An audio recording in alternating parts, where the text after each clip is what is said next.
It is really good to be a part of this gathering. Good morning, good afternoon.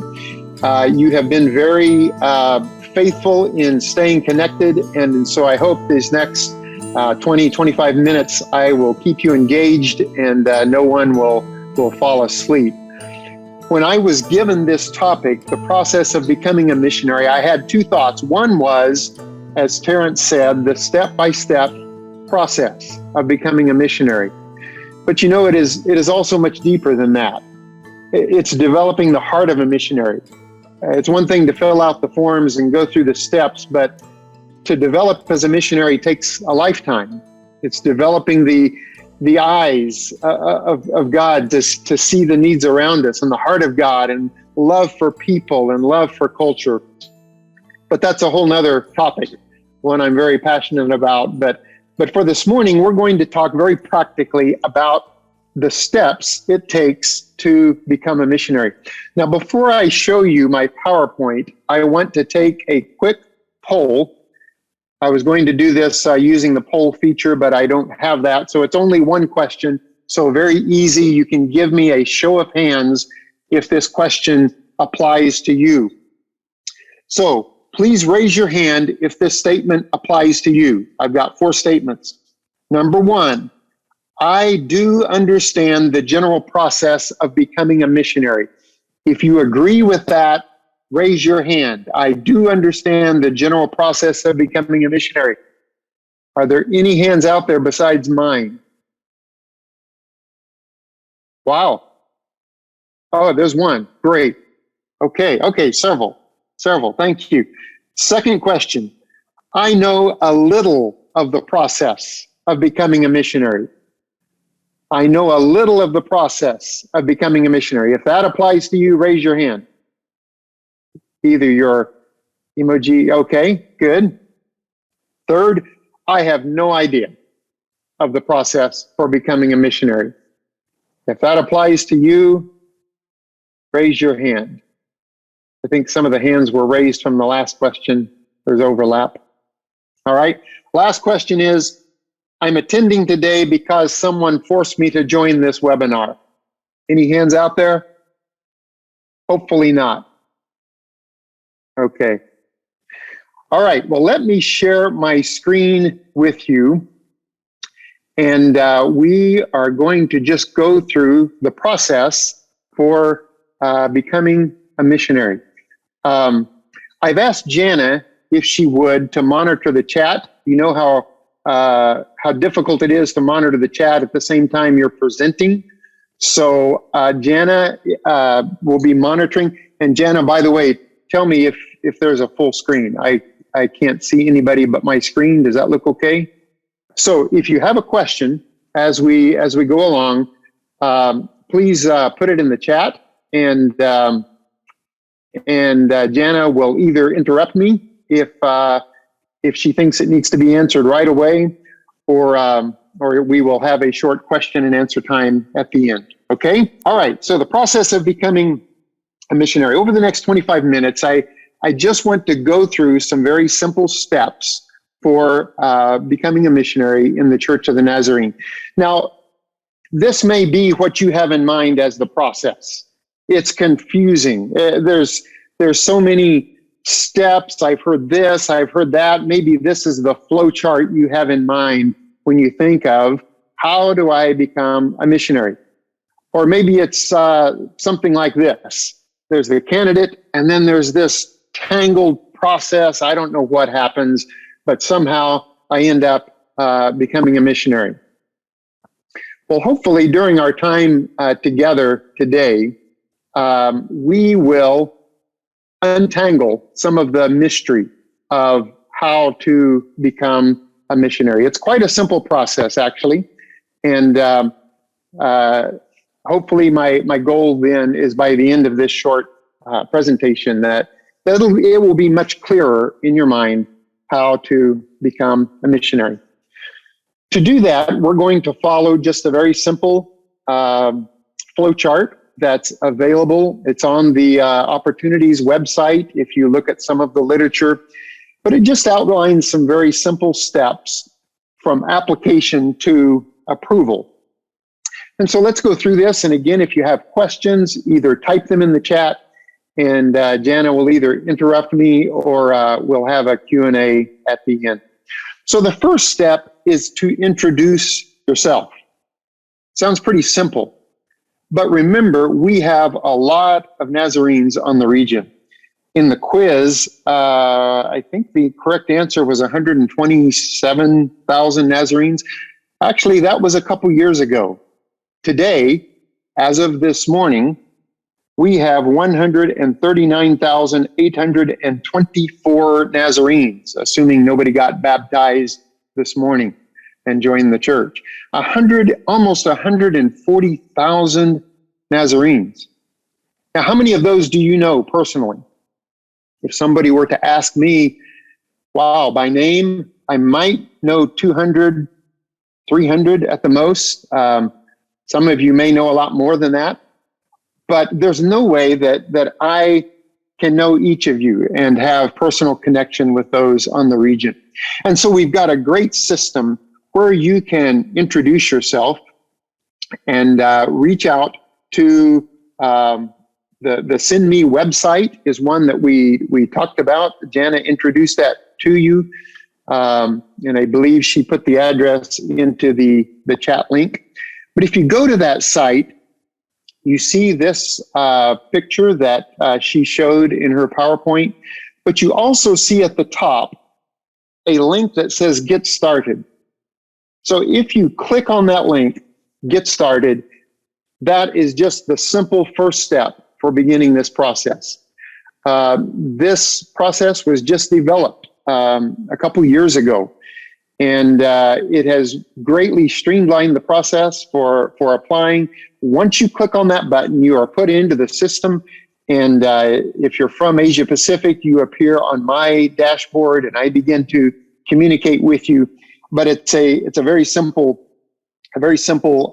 first step. You will be asked to complete a missions inquiry form. It's only about 10 questions. You give your name, your location, your contact information, and how you would like us to contact you, whether by phone or by email. And so that is the first step, to get to know you, to introduce yourself so that we can make that connection. And one of the opportunities that we have in gatherings like this is for you to let Jana or myself know that you are interested. And so this is also a great opportunity to connect with you. But also going online, clicking on that button, we will then have a record of you and of your interest. The second step is that we talk and pray together. Now, we understand that when you click on that Get Started button, you may not be 100% sure that God is calling you into cross-cultural missions. We understand that. It's a big decision. But yet something has prompted you to do that. And so the next step is for us to connect with you by email or by phone and talk to you and find out, what are you thinking? What's God telling you? And to have a chance to pray together with you, to explore together what God may be doing. Remember, you're not making a commitment at this point to spend the next 35 years in some remote missionary location, some world region. We're just exploring possibilities with you. And so we want to do that. We'll talk with you. We'll pray together. The next step is to talk to your friends and to your pastor.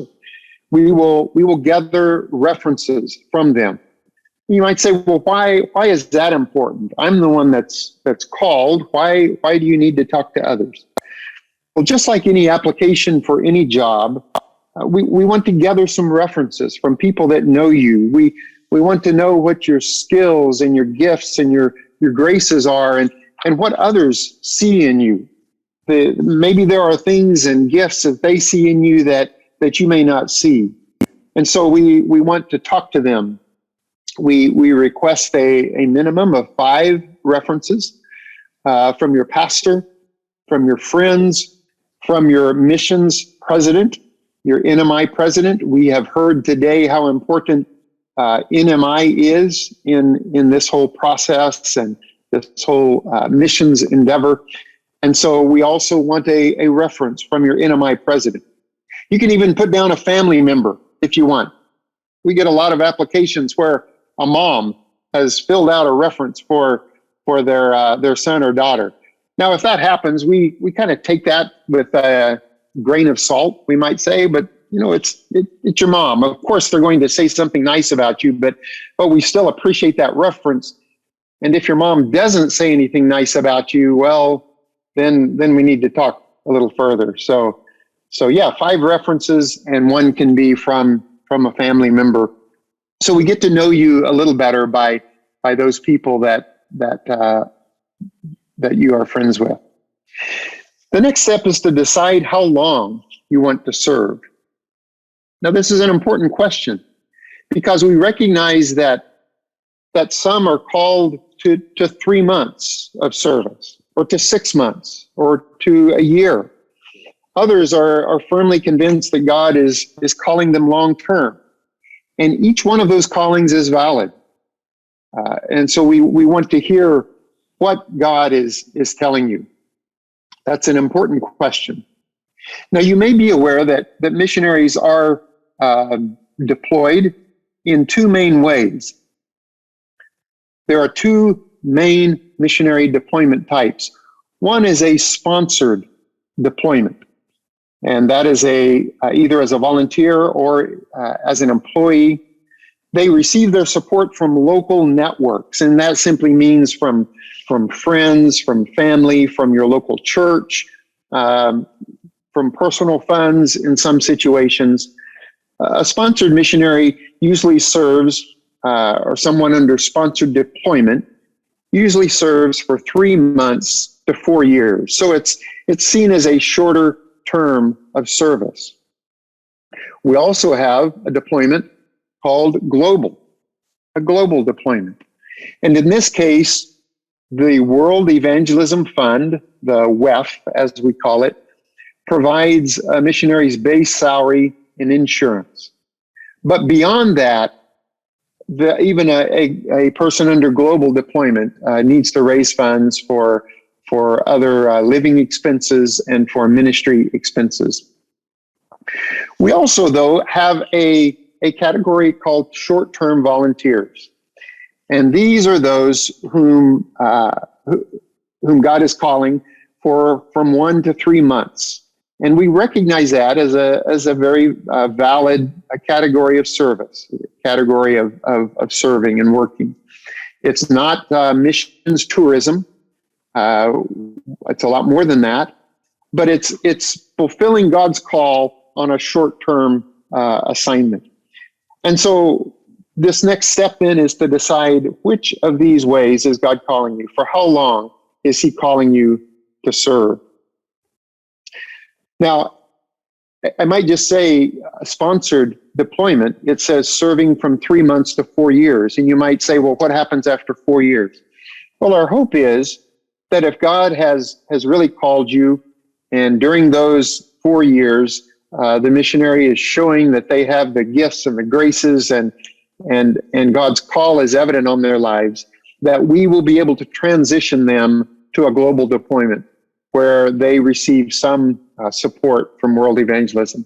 So it's not like 4 years and then we kick you out, but it's during those 4 years, we hope that you will be able to transfer to a global deployment, provided that we have the funds to support you. All right, so the next step then is for short-term volunteers, that is the end of the process. If you are wanting to serve for 1 to 3 months, then we look at the region, we look at requests that we have from the field, we look at what your passions are, what your interests are, and we match you with an assignment. We provide some tools for you to raise your support, and you are sent on a short-term assignment. But for many, they are feeling a longer call. And so what happens if someone is feeling called to serve longer than 3 months? Well, there are a few more steps. We ask for your church's recommendation And again, you might ask the question, well, why? Why is the church involved? Well, you've heard many times this morning that a missionary is one who is sent. First of all, sent by God. And we've also been reminded by Erna's presentation that all of us are sent. Whether you feel called to cross-cultural ministry or not, you are sent into the world as a representative of Jesus Christ. But we recognize that God calls some to serve cross-culturally. And so a missionary is one who is sent, first of all, by God, but secondly, by their local church.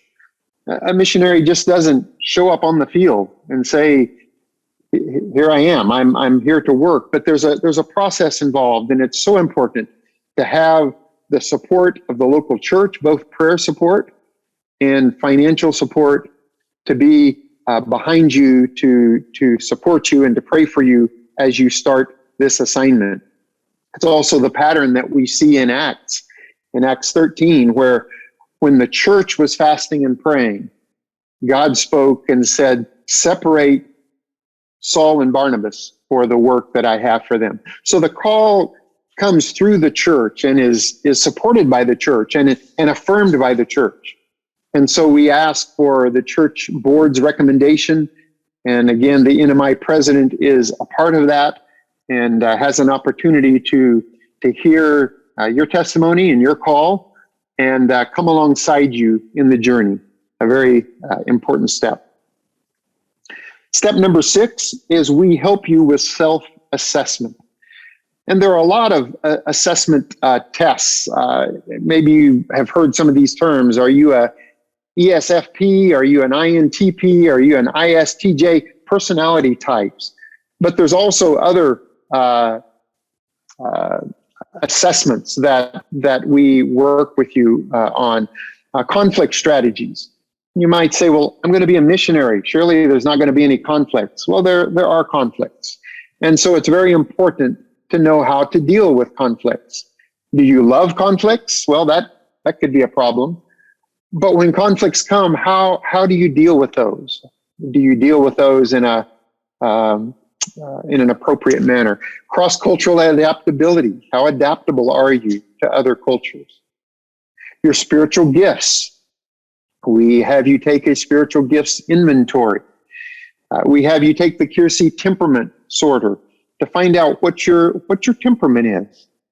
We also have you do strengths finders to find out what are your top 5 strengths. What are your strengths? Now, keep in mind, this is not to say, will you be able to serve as a missionary? It's more to say, what kind of a missionary will you be? What kind of a team will you best fit into? And so this is really an exciting step because it's one of self-discovery, where you find out more about yourself and about the unique person that God has made you to be. So a very important step there. Next, you attend a mission orientation, a missions orientation. These are called Explore events. And way back years ago when we could travel on the region, pre-pandemic, we had quite a few of these Explore events on the region. We had them on several different fields. Normally they would happen over a weekend as we would gather together and have face-to-face event. During the pandemic, we have had one online in our region. We have done that, but we've also been directing those candidates from our region to the global Explore event. And so they have redone this event so that it stretches out over about 6 weeks, actually only, I think, 2 weeks. But you are gathered with candidates from around the world. And so there really have been some great advantages to meeting with candidates from around the world rather than just from our region. But during this Explore event, some very important topics are covered. We talk about the core elements of a missionary. And again, that goes back to the inner development of a missionary. developing the heart of Christ for the world around us. We talk about missions in the Church of the Nazarene. We talk about cross-cultural communications, and you receive some tools for being able to better communicate. We talk about worldview. We all have our own worldview based on where we were born, culture we grew up in, and it's important to recognize that. Having your own worldview is not a bad thing. It's a part of who you are. But we must recognize that other cultures have other worldviews. We talk about incarnational living. Being a missionary being a Christian is a 24/7 assignment. And so living incarnationally in a community is very important. We talk about practical things like travel and safety and much more. And so the Explore event is a very important step in the training.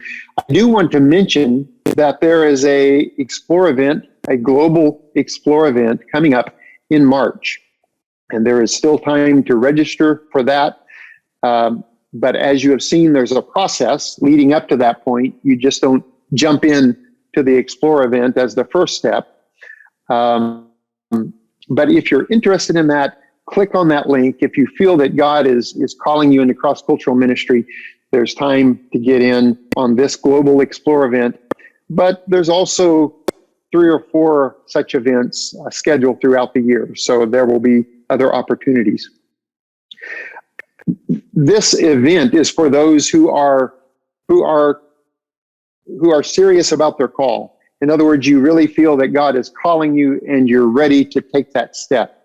If you just want to explore further missions in the Church of the Nazarene, we have an Ignite event coming up in March. And I believe in our Q&A time, Jenna is going to share just a little about that coming up in March. All right, so moving on then. Step number 8, you answer some deeper questions. And you may be thinking, what in the world are deeper questions? Well, some of these are really exciting. One of my favorite is 10 life statements. Imagine somebody gave you the assignment of writing out 10 sentences that explain who you are. Not facts about when you were born or where you went to school or things like that, but 10 essential things that they need to know to understand you. It's a fun assignment from what I have heard, and I have really enjoyed reading these 10 essential statements. But that helps us to get to know you better and reveals what is beneath the surface, not just the facts about your life. We ask other questions. We ask about your cross-cultural experience. Tell us about a cross-cultural experience that has impacted you greatly. And again, we receive some very insightful, some very amazing comments from candidates. There's also a health history form that you will need to complete. We want to know your medical history, because that's important. It may not disqualify you, but it's something that as a church we need to know that if you are going to be working long term. And then finally, we train you further for effectiveness. We train you for effective service. And this comes in a couple different ways. There is a launch program that Global Mission offers. It is similar to Explore, except it is about 12 weeks in length. And some of you here on the screen today have been through that launch program recently.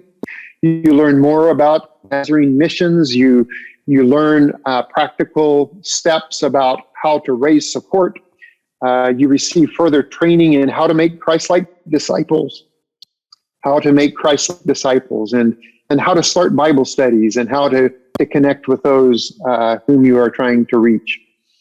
We also ask that you take at least 3 classes in a graduate certificate of intercultural studies.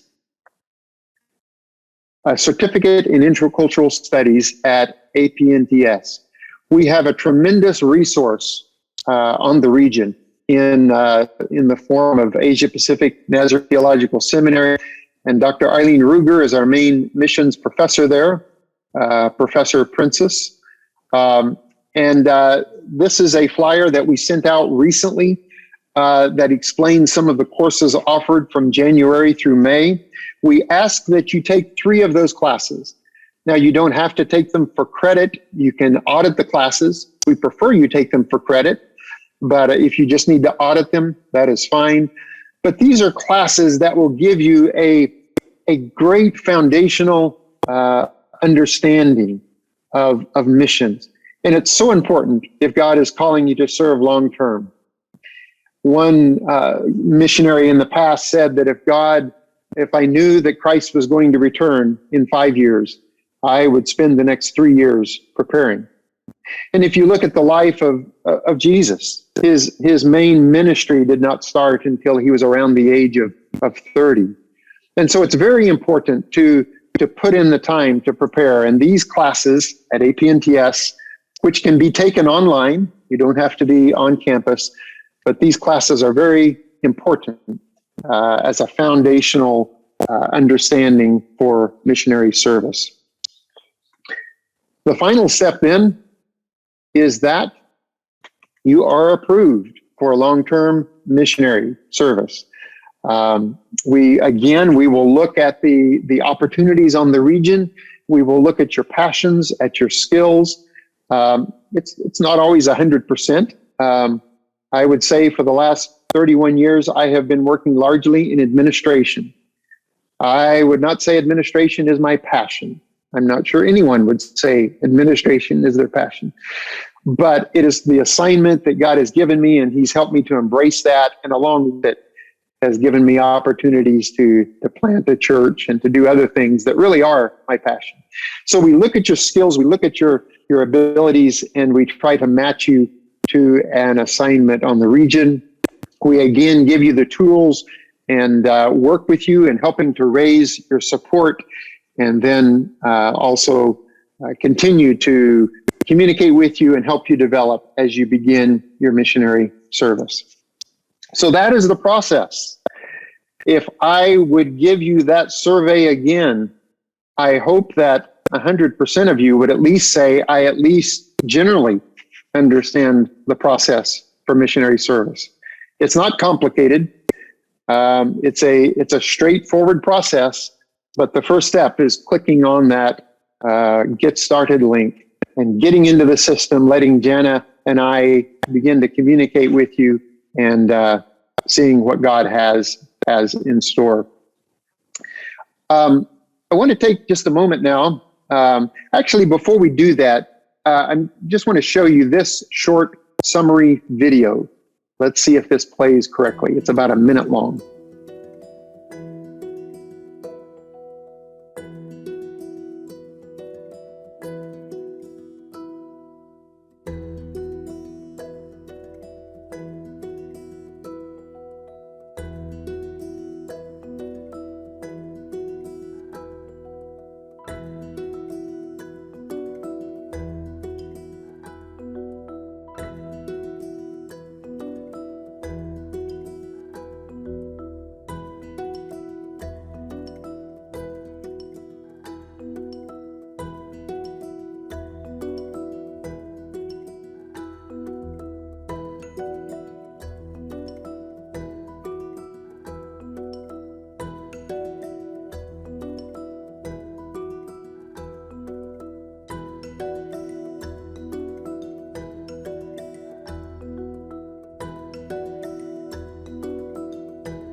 Okay, real quick, any questions that we need to address? Jana, anything in the chat?